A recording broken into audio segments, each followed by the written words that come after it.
Ang lindol sa China noong 2008,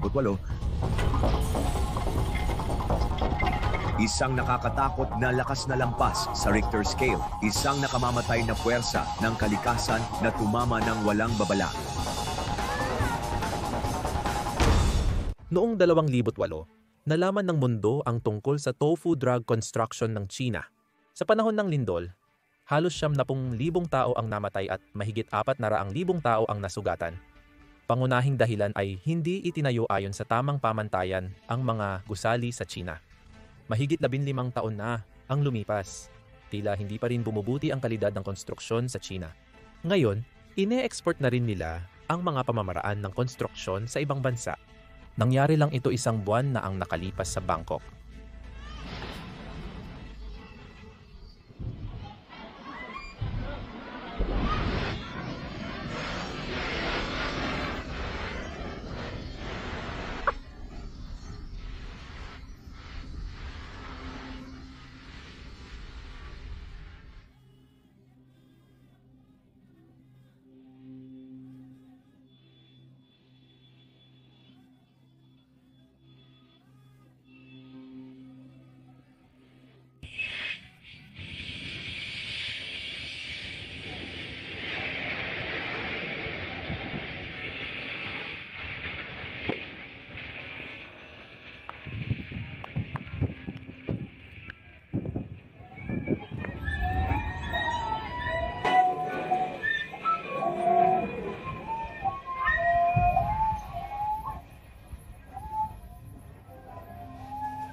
Noong ika-28 Marso, malakas na lindol ang tumama sa Timog Silangang Asya. Ang sentro ng lindol ay nasa Myanmar. Ngunit naramdaman ang lindol sa buong Timog Silangang Asya. Sa kasamaang palad para sa Bangkok, may isang gusali na gumuho noong lindol na ito. At hulaan mo kung sino ang sangkot sa pagtatayo ng gusaling iyon? Isang kumpanyang Chino. Parang hindi pa sapat ang nangyari. Isang araw lang matapos ang pagguho. 4 na Chino ang nahuling pumasok sa restricted area para magnakaw ng mga construction files at iba pang ulat na makakatulong sana sa investigasyon kung bakit tanging ang gusaling ito lang ang gumuho. Mukhang may tinatago ang China. At mapapatunayan natin ito dahil maraming mga post tungkol sa gusaling ito sa website ng kumpanya. Pero pagkaguho, agad na binura lahat ng mga post. Bukod pa rito, nagsimulang mag-overtime ang mga Chinese censor para pigilan pati ang mga mamamayang Chino na magtanong kung bakit itong gusali lang ang gumuho sa lindol. Para sa maraming pamilyang Chino, paalala ito ng nangyari noong 2008 sa lindol sa Sichuan at kaya naman laganap ang mga tanong. May mga Chinese bot na sinusubukang i-downvote ang mga video tungkol sa insidenteng to sa platapormang to. Kung maaari, pindutin ang like at subscribe button sa ibaba para makatulong sa amin sa paglaban sa mga bot at sa algorithm. Pagkatapos mismo ng pagbagsak, sinabi rin ng kumpanyang Chino na hindi pa tapos ang gusaling ito, pero taliwas ito sa ginawa nila ilang buwan lang ang nakalipas. Ipinagdiriwang nila ang pagkakatapos ng pangunahing istruktura ng gusaling ito, na parang sinasabi nilang, "Uy, tapos na ang mainframe." At pagkatapos bumagsak, ang parehong kumpanya ay nagsasabing, "Uy, hindi pa tapos ang gusali." Ngayon, ang dahilan sa likod ng pagiging lihim na ito, simple lang ang dahilan. Ang gusaling bumagsak sa Bangkok ay proyekto ng Belt and Road Initiative ng China. Ibig sabihin, personal na sangkot ang Chinese Communist Party sa pagpopondo nito. At ngayong nalalaman na ng lahat ang korupsyon sa likod nito, ayaw nang may kinalaman ang Chinese Communist Party dito. Sa kasamaang palad para sa Chinese Communist Party, gusto ng mga autoridad ng Thailand ng hustisya para sa mga biktima, kaya nagbukas sila ng investigasyon at sa mga unang yugto pa lang ay natutuklasan na nila ang matitinding problema. Ayon sa mga investigador, ang 5 Chinese na naaresto isang araw matapos ang pagbagsak dahil sa pagpasok sa restricted area ay tinangkang alisin ang 32 dokumento, kabilang ang mga blueprints. Ayon sa mga suspek, kailangan daw nila ang mga dokumentong ito para sa insurance, ngunit sinabi ng mga autoridad na ang laman ng mga dokumentong ito ay ebidensya ng irregularidad at korupsyon.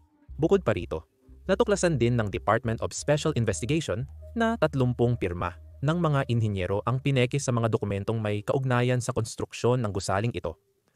Punong-puno talaga ng korupsyon ang buong pangyayaring ito. At may dalawang pangunahing kumpanyang Chinese na nasa sentro ng buong iskandalong ito. Isa sa kanila ay ang Xinquan Steel at ang isa pa ay ang China Railway No. 10. Ipinakita ng investigasyon na gumamit ang Xinquan Steel ng mga bakal na hindi pasado sa pamantayan ng kaligtasan ng bansa. Ngayon, bukod pa rito, ang kumpanyang ito ay may kasaysayan ng mga paglabag sa kaligtasan. Noong ika-29 ng Marso, 2024 manggagawa ang nasawi nang bumagsak ang isang crane sa pabrika ng Ragun. Isang taon lang ang nakalipas. Noong Disyembre, Boeing 2024 sumabog ang isa pang pabrika na ikinasawi ng 2 tao at ikinasugat ng 3. 2 araw matapos bumagsak ang gusali noong Abril 1, inutusan ang kumpanya na magsara dahil hindi ito sumunod sa mga rekomendasyon para mapabuti ang kaligtasan. Ngayon, dadako tayo sa ating ikalawang punto. Alam mo, China Railway NAM, ang 10 ang kumpanyang nagpatayo na nag-subcontract ng mga bakal sa Xinhuang Steel Company. Pareho silang kumpanyang Chino at ito ang malaking issue na kinakaharap ng mga proyekto ng Belt and Road Initiative sa buong mundo. Kapag umutang ang isang bansa sa Chinese Communist Party para sa infrastruktura, hindi talaga napupunta sa lokal na ekonomiya ang pera. Madalas, mga kumpanyang Chino ang kapartner ng iba pang kumpanyang Chino at bukod pa dyan, nagdadala pa sila ng maraming manggagawang Chino para magtrabaho sa mga proyektong ito sa ibang bansa.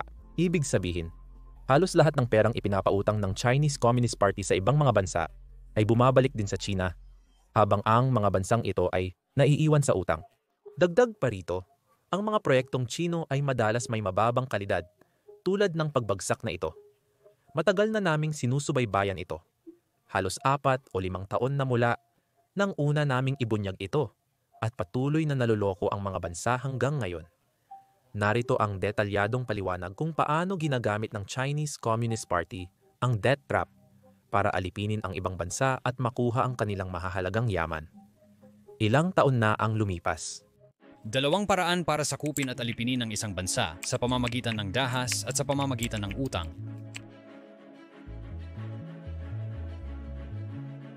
Noong 2016, nagtayo ang China ng 400 megawatt na planta ng kuryente sa Tajikistan na nagkakahalaga ng humigit kumulang $350 milyon. Pinunduhan ng Chinese Communist Party ang proyekto at pumayag sa plano ng pagbabayad para sa utang. Pagkalipas lamang ng 3 taon, nang hindi nakabayad ang Tajikistan, kinuha ng China ang mga minahan ng ginto ng bansa bilang kabayaran. Ngunit nakakabidya ng Tajikistan sa mga utang, kaya kinuha ng China ang mga minahan ng pilak nito. Lahat ng mahalagang ari-arian sa Tajikistan ay kontrolado na ngayon ng China. Sri Lanka may utang na higit sa $12 bilyong mula sa China. Nang hindi na kayang bayaran ng bansa ang mga utang nito, inangkin ng gobyerno ang isang mahalagang daungan para sa negosyo. Nang napilitang ideklara ng Sri Lanka ang pagkabangkarote, sinubukan ng China na magpadala ng mga barkong militar sa kanilang daungan. Ito ang pinakahuling henerasyon ng barkong pangsubaybay ng kalawakan ng China na ginagamit para masubaybayan ang mga satellite, rocket at paglulunsad ng intercontinental ballistic missile. Nantala ang mga plano nang malaman ito ng India at hiniling nila sa Sri Lanka na tanggihan ang pahintulot ng Chinese Communist Party na magtayo ng base militar na napakalapit sa hangganan ng India. Pakistan. Isa sa pinakamalaking nakinabang sa mga pautang ng China na tumanggap ng mahigit $26 na bilyong mula sa Chinese Communist Party at mga bangko ng Estado ng China ay ngayon nasa bingit ng pagkalugi. Ang pondo mula China ay ginamit sa pagtatayo ng iba't ibang infrastruktura, kabilang ang 12 planta ng kuryente. Ngayon, habang nahihirapan ang bansa, isinara ang mga planta ng kuryente na ito maliban na lang kung magbabayad ng paunang bayad ang Pakistan sa kanilang utang. Ang mga kwentong maristo at marami pang iba ay bahagi ng plano ng China na palakihin ang impluensya at kapangyarihan nito sa buong mundo. Gusto ng China na mapatalsik ang United States of America at maging superpower na pinakikinggan ng bawat bansa at lahat ito ay ayon sa kanilang plano. Nagbibigay sila ng pautang sa pangalan ng pagtulong, kapalit nito nakukuha nila ang mahahalagang yaman na kailangan nila. Pero biglang may nangyari. Isang bagay na ngayon na ay nagbabanta sa buong pag-iral ng Chinese Communist Party at ang plano ng Chinese Communist Party na sakupin ang mundo ay unti-unting gumuuguho sa harap nila. Para maintindihan kung bakit bumabagsak ang lahat nito na parang bahay na gawa sa baraha, kailangan muna nating balikan at intindihin ng mabilis kung paano gumana ang orihinal na plano ng China. Ang Maldives, Sri Lanka, Tajikistan, Kenya. Batas, Ethiopia. Naipit sa utang ng China ang Bangladesh at Pakistan. Nakikita ng China ang magagandang oportunidad dito. Magmamay-ari ang China ng halos kalahati ng lupa nila. Nawawala ng merkado para sa kanilang mga produkto dahil sa mga inaangkat mula sa China. At naghihirap ito dahil sa mga pautang ng China.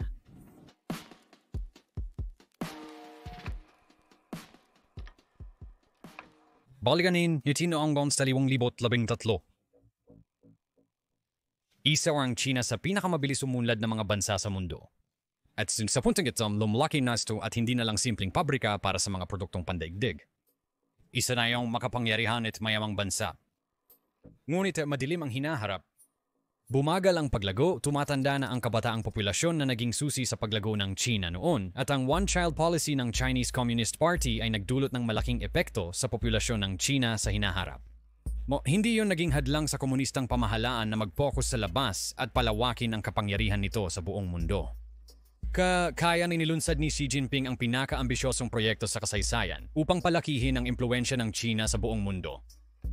Mag-autang ang China sa may mahihirap at nahihirap bansa sa ngalan ng pagtulong, ngunit kapalit nito nakakakuha ang China ng kontrol sa mga bansang may mahahalagang yaman o estratehikong lokasyon. Maaaring itanong mo, paano kung hindi mabayaran ng mga mahihirap na bansa ang kanilang utang? Kung pagdating siya magkakamit ng kontrol ang China sa mahalagang yaman gaya ng ginto, pilak at langis. Mauuna na ako. Babalikan natin ito mamaya. Balik muna tayo sa kwento. Sa simula, tinawag ang proyekto na One Belt and One Road Project. Ilang bansa ang nagtataka kung bakit tinawag itong One Belt and One Road. Dahil ba ang China lang ang may control? Kaya para maiwasan ang anumang hindi pagkakaunawaan, pinalitan ng Chinese Communist Party ang pangalan nito sa Belt and Road Initiative. At nagsimula na ang plano. Ang Belt and Road Initiative ay isang inisyatibo ng Belt and Road. Kaya ang Belgian Road Initiative ay $1 trilyong na proyekto na sinimula ng China para ikonekta ang sarili nito sa pamamagitan ng Southeast Asia, Africa at hanggang sa Europa. Nagkimula ng magapautang ang China ng bilyon-bilyong dolyar sa mga bansa sa buong mundo. Nagbigay ito ng $12 bilyong sa Sri Lanka, $26 na bilyong sa Pakistan at $3 bilyong sa Tajikistan. Sa kabuuan, halos $1 trilyong na ang naipahiram nito sa mahigit 100 bansa, karamihan sa kanila ay mahihirap at nahihirapan. Kapag hindi nakabayad ang mga bansang ito, nakakakuha ang China ng access sa mahahalagang yaman at naipapalaganap ang impluensya nito. Kontrolado nito ang mga planta ng kuryente at mga estratehikong daungan sa Pakistan, mga minahan ng ginto at pilak sa Tajikistan, at ang kilalang-kilalang daungan ng Hambantota sa Sri Lanka na sinusubukan nitong gawing base militar nitong nakaraang linggo. Babalikan pa natin ang usaping ito mamaya, pero baka nagtataka kayo kung bakit inaayon ng mga bansang ito ang mga pautang mula sa China kung alam nila ang totoong layunin nito. Sa totoo lang, hindi tulad ng sinasabi ni Dave Ramsey, hindi naman laging masama ang mga utang. Yan kayo. Nagiging super komplikado ang mga bagay kapag tiningnan mo ang buong ekonomiya, kaya para mapadali, gagamit ako ng napakasimpleng halimbawa para sa paliwanag. Sabihin na natin ikaw ang namumuno sa isang kumpanya ng paupahan ng kotse na may 3 kotse. Sa Dukot, kumikita ka ng ₱1,500 buwan-buwan sa pag-arkila ng mga sasakyan. Ngayon, sabihin natin may lumapit sa iyo at nag-alok ng pautang para makabili ka ng ika-4 na kotse na magagamit mo para kumita pa ng karagdagang ₱500. Ngayon, basta gagamitin mo ang perang inutang para bumili ng kotse tulad ng Toyota na ang buwanang hulog ay mas mababa sa ₱500, maganda itong negosyo para sa iyo dahil mas malaki ang kikitain ng kotse kaysa sa babayaran mong utang. Halimbawa, bumili ka ng Mercedes na may buwanang hulog na mahigit sa ₱500. Kahit maganda kong itsura ng kotse para sa negosyo, hindi talaga ito magandang desisyon sa negosyo dahil mas lalong lumala ang kalagayan mo kumpara nung hindi ka pa umutang. Mas kaunti pa nga ang kikitain mo ngayon dahil kailangan mong gamitin ang kita mula sa ibang mga kotse para bayaran ang utang para sa Mercedes. Mas komplikado man ang ekonomiya ng isang bansa kaysa sa ibinigay na halimbawa, halos pareho pa rin ang mga pangunahing prinsipyo. Para sa anumang proyekto na ginawa gamit ang utang, basta't mas mataas ang output sa gross domestic product kaysa sa halaga ng utang, ituturing ng bansa na maganda ang utang na iyon. Pero kung hindi naging produktibo ang proyekto mula sa utang, napakalaking masamang balita ito para sa mga umuunlad na bansa dahil lalo nitong pinapaurong ang kanilang ekonomiya. At kung kasali si China, mas lalo pang lumalala ang sitwasyon gaya ng malalaman mo mamaya. Kada sino naman may na mga kondisyon ang mga pautang ng pandaigdigang bangko sa mga mahihirap na bansa. So kailangan nilang ipakita kung saan napupunta ang pera, paano ito ginagamit, at kung may saysay ba talagang gamitin ang perang iyon sa ilang mga proyekto. Nababawasan o naiiwasan nito ang korupsyon at maling paggamit ng pondo mula sa mga pautang. Ito ang dahilan kung bakit hindi pinayagan ng ilang ibang nagpapautang ang pagpapatayo ng Hambantota Port sa Sri Lanka dahil hindi talaga makatuwiran ang mga investment mula sa pananaw ng ekonomiya. Meron ng matagumpay na pantalan ng Sri Lanka sa kabisera nitong Colombo at kahit na tumataas ang demand, hindi pa ito sapat para maging makatuwiran ang paglalagak ng napakalaking halaga ng pera sa isang bagong pantalan. Yang China naman, hindi talaga inintindi ang pagiging praktikal ng pantalan ng pautangin nito ang Sri Lanka. Sa katunayan, hindi nito inintindi kung paano ginamit ang pera sa karamihan ng mga bansa at ito ay kanilang plano. Kasi ang layunin ng China sa mga pautang na ito ay hindi para pataasin ang ekonomiya ng mga umuunlad na bansa. Hindi. Ang pangunahing layunin nito ay magkaroon ng impluwensya sa mga politiko nito. Ang mga politiko na may kapangyarihan sa paggawa ng desisyon sa bansa, mga politiko na kayang impluwensyahan ang opinyon ng publiko pabor sa China, at mga politiko na kayang itulak ang adyenda ng China sa pandaigdigang entablado. Magbibigay lang ang China ng mga pautang nang walang anumang pagsubaybay. Ginagamit ng mga politiko ang pondo para makakaderior ng pampulitikang puntos at manatili sa kapangyarihan. Iyan mismo ang nangyari sa Hambantota Port dahil ito ay itinayo sa bayan ni dating Pangulong Rajapaksa para makakuha ng pampulitikang puntos sa publiko. Sa huli, ang korupsyon ng pamilya Rajapaksa ang nagdala sa lumalagong ekonomiya ng Sri Lanka sa pagkabangkarote. Umalis ng bansa ang pamilya para makaiwas sa mga kaso. Pero hanggat nakikipagmabutihan ang mga politiko sa China, hindi iniintindi ng Chinese Communist Party kung paano ginagamit ang mga pautang. Usirarido ako mas gusto ng China na manatili sa kapangyarihan ang mga tiwaling politikong ito sa kahit anong paraan. Sa kasamaang palad, parami ang mga bansa na ngayon ay napagtatanto kung gaano talaga kasama ang mga pautang ng Belt and Road Initiative na ito. Sa katunayan, nagkaroon pa tayo ng isa pang halimbawa, ilang buwan lang, ang nakalipas na tinalakay natin dito sa channel. At ito ay mula sa Serbia, kung saan gumuho ang bagong renovate na istasyon ng tren at 15 tao ang namatay. Sa pagkakataong ito, walang lindol.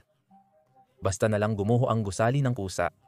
Pagkatapos, hulaan mo kung ano ang lumabas sa mga ulat. Agad nilang sinabi na ito ay isang Belt and Road Initiative project at isang kumpanyang Chino ang sangkot sa konstruksyon ng istasyong ito ng tren. Doon nagsimulang humingi ng mas malinaw na impormasyon ang publiko ng Serbia. Hiniling nila sa gobyerno na ilabas ang mga ulat kung sino ang binayaran at magkano ang ibinayad. Mukhang tumatanggi ang gobyerno na gawin iyon at halatang halata naman ang mga dahilan.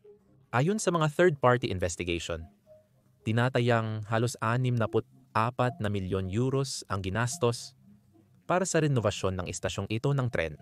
Ayon sa mga pananaliksik, ang halagang iyon ay sapat na upang makapagpatayo ng ilang istasyon ng tren mula sa simula.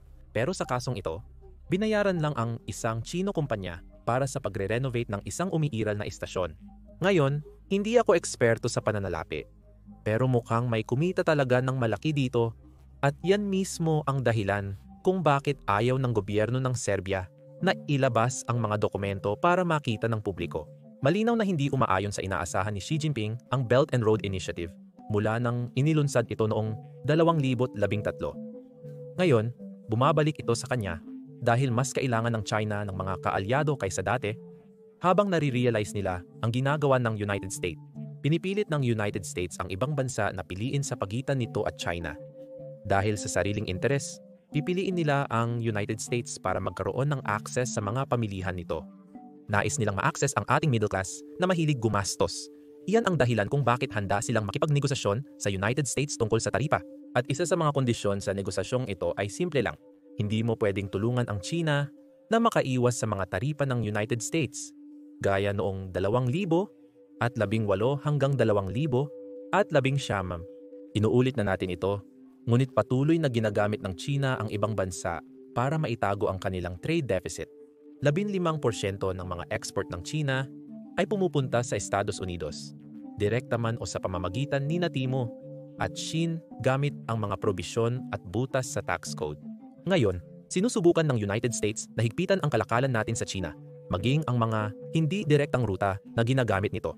Kaya naman sinusubukan ng China na makuha ang mas marami pang bansa sa kanilang panig dahil sa Belt and Road Initiative na pagtanto ng mga bansa na hindi kapaki-pakinabang para sa kanila ang pagkampi sa China, kaya mukhang naiiwanang mag-isa ang China. Ang dating kadudadudang dominasyon ng China sa pandaigdigang entablado ay nanghihina na ngayon. Sa loob ng mga dekada, takot ang mundo na tumayo laban sa silangang superpower dahil sa posibleng epekto sa pandaigdigang ekonomiya. Pero ginawa na ito ni Donald Trump at nakakagulat ang mga resulta. Naiwan na ngayon ng China sa ere matapos piliin ng mga bansa sa buong mundo na makipagnegosasyon sa Estados Unidos kaysa tumayo kasama ang China. May mga tao na medyo lumalampas sa linya.